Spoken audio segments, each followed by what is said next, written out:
Hi there, and thank you for tuning into this video. My name is Tom Bosschaert, and I would like to talk to you a little bit about the insight that I've gained in working for 20 years on complex sustainability challenges. And that insight is that by using systems thinking to frame sustainability as a property of a system rather than that of an object, you can gain vast new perspectives that allows you to make your projects more impactful and to make greater changes to the world at large. So, let me start at the beginning. I was born in the Netherlands and grew up in the 80s. Like many of us who grew up in the 80s, we were seeing the budding challenges that we are still facing today. Environmental destruction, world hunger, problems with power balance and economic fracturing, climate change. As a kid, I felt a strong desire to help improve these issues, and I was at the same time fascinated by science, innovation, and technology. And I thought that by being innovative, we could address these. So I went to university to study industrial design engineering and later architecture in order to address those issues. But during my studies, I discovered that there are not many organizations out there that are looking to use innovation as a means to improve these global challenges, certainly not in the late 90s when I was starting out. So at 19 years of age, I figured, well, if no one's really doing this, I might as well try myself. So I started Accept Integrated Sustainability. It's the organization which now, after 21 years, I'm still running with my team. Accept is a multidisciplinary team of experts in research and science, design and engineering, and business management that work together to find fundamental solutions to complex societal challenges. And in the process of finding new ways of sustainable development, we have some great discoveries and turn these into powerful tools. Now, these tools we publish freely and completely open source for you to share, and it's called the Symbiosis in Development Framework that you can find online with free books and training materials. So the most important realization that I have to share with you from that sounds quite simple, but it hides an incredibly powerful notion. And that is the realization that when you look at sustainability as the property of an object, say like a sustainable toothbrush or a sustainable car or a sustainable house, you will eventually get stuck. Because when you investigate a sustainable toothbrush, for example, you'll start to look at aspects of how it's made, what functions it provides, who made it, what happens to it when it's discarded, its supply chain, etc. Most of these aspects actually lie outside of the materiality of the toothbrush itself. That means that changes in context, for example, the working conditions in the factory where the toothbrush is made, when it is changed, do not actually change the materiality of the toothbrush. Therefore, sustainability isn't really a property that's locked into the object. It is a property of the system that surrounds the object, of the society that it has a function in. It is only society that we're really interested in making sustainable. So this very simple mental flip of refocusing from that particular object to the system at large slowly can turn your perspective into a completely different worldview. Now, in order to work out sustainable solutions, you have to look at that society that surrounds it. And that may seem a daunting task because where do you start? So when we started working on this, we started to develop tools to be able to unravel all of the different impacts and all of the different dynamics and interrelations that happen within society that can surround a particular project. We found that using system maps to visualize all the interactions and interrelations greatly helps working by yourself or with a team to make an understanding possible of what you're trying to look at.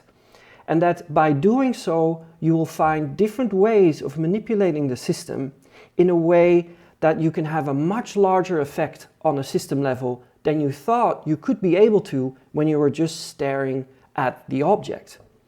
And that was a great realization that we've further on expanded over the last 15-20 years. We've also published into a great free book that you can download. So let me show you very shortly on how that works. When we look at society as a whole, we unravel it by 3 different systemic parameters that we feel every societal system should have. A societal system should be resilient against unexpected situations, such as Corona. It should be self-sufficient, which we call autonomy, so it can take care of its own resources and its own decision making.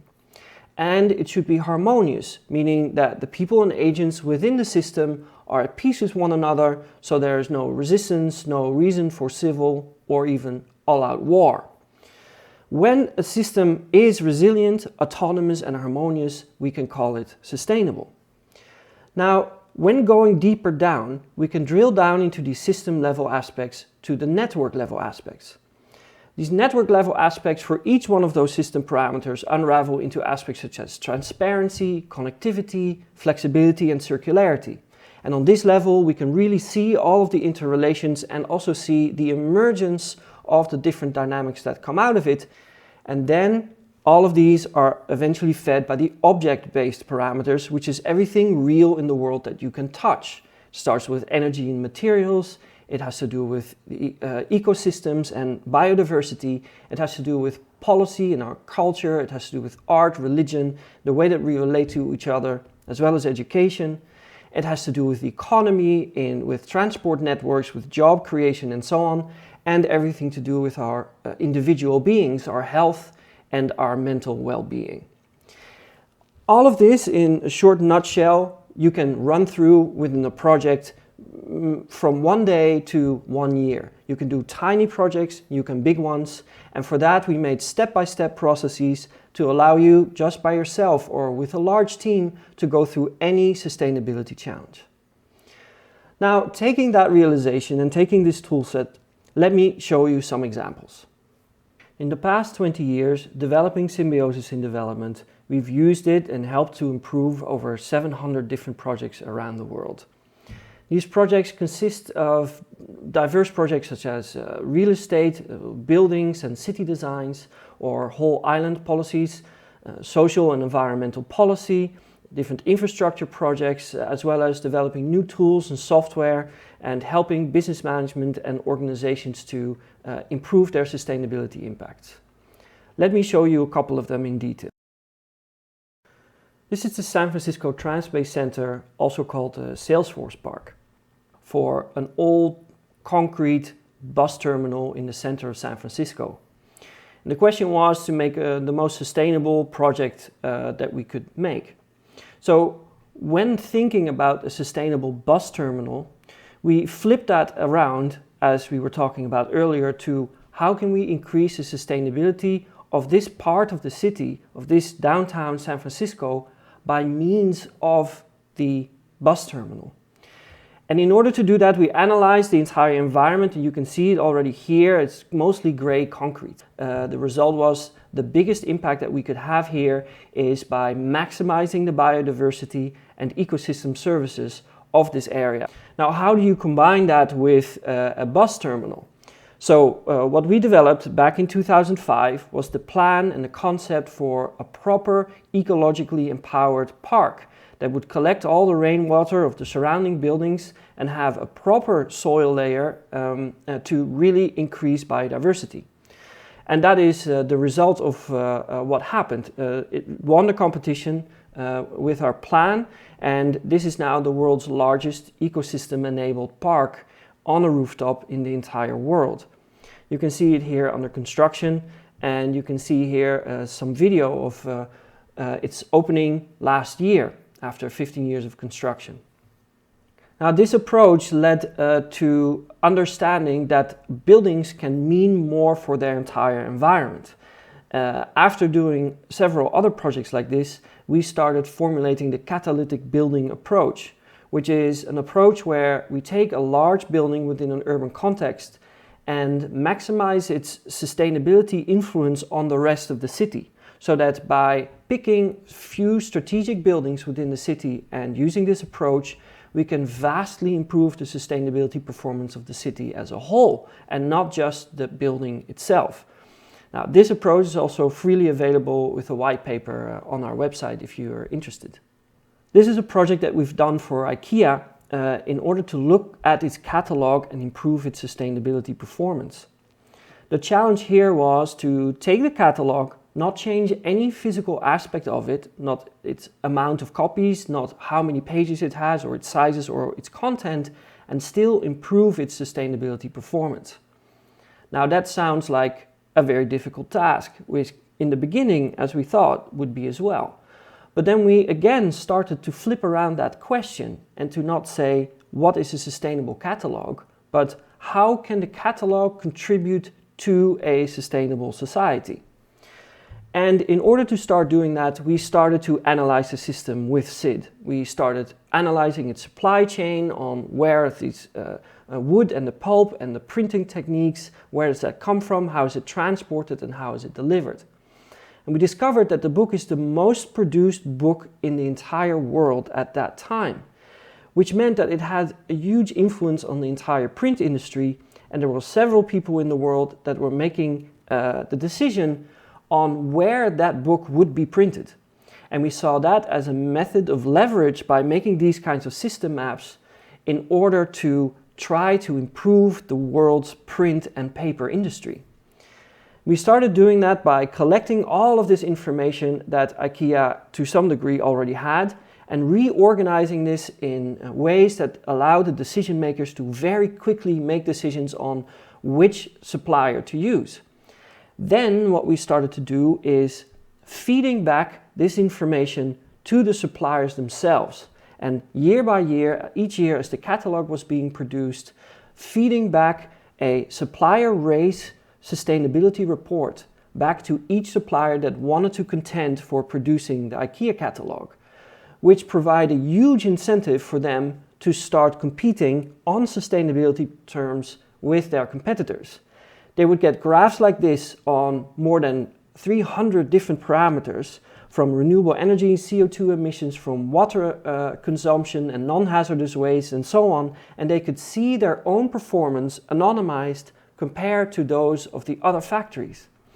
Now, year by year, this started to have a huge effect on the sustainability performance of not just the catalog's production, but all of the other materials that are being produced in those printing and paper industries.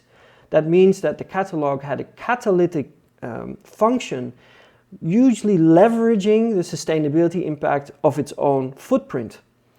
The result of that was that the catalog completely negated its own negative footprint and turned it into a positive one, and that for the years as the catalog was continued to be produced, it provided a positive net impact on the entire world. And that's how flipping that idea of going from a sustainable catalog to trying to strive for a sustainable society by means of the catalog had such a great effect. Region Villages is another project that shows how systems thinking can really help achieve great results. Here we managed to design a neighborhood for about 200 affordable houses that is entirely self-sufficient in its food production, energy production, heat and cold management, and all of its essential water needs, including wastewater filtration. Now, here you can see how the agriculture is mixed with the housing and the water systems. And all of this is climate adaptive, being able to withstand 1.5 to 2 meter seawater level rise, all embedded within this natural environment that boosts biodiversity, is incredibly healthy, and is a beautiful environment to live in, while at the same time saving costs.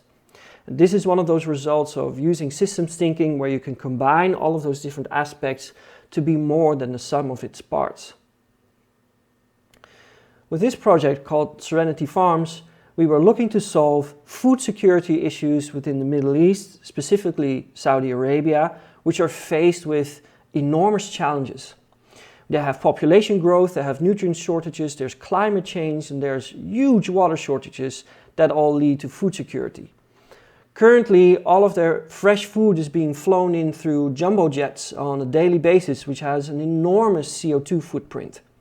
We started thinking of how can we create a system that can self-replicate within the country that uses only salt water and solar energy to produce fresh food locally.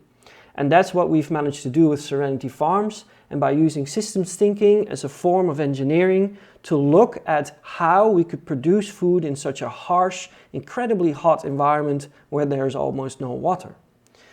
We were able to do that by connecting different resource streams such as sunlight and the seawater, the nutrients and the labor together in advanced breathing greenhouses that use a huge variety of different systems that are adapted to one another to be able to provide that service affordably, locally, which is scalable.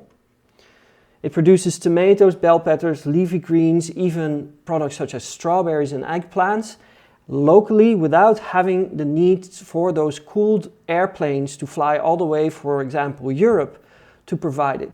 We combine this with a beautiful demonstration and education center that shows the history of food production and the future.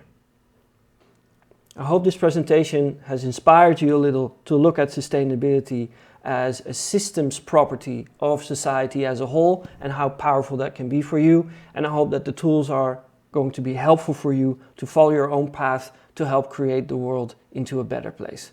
Thank you very much.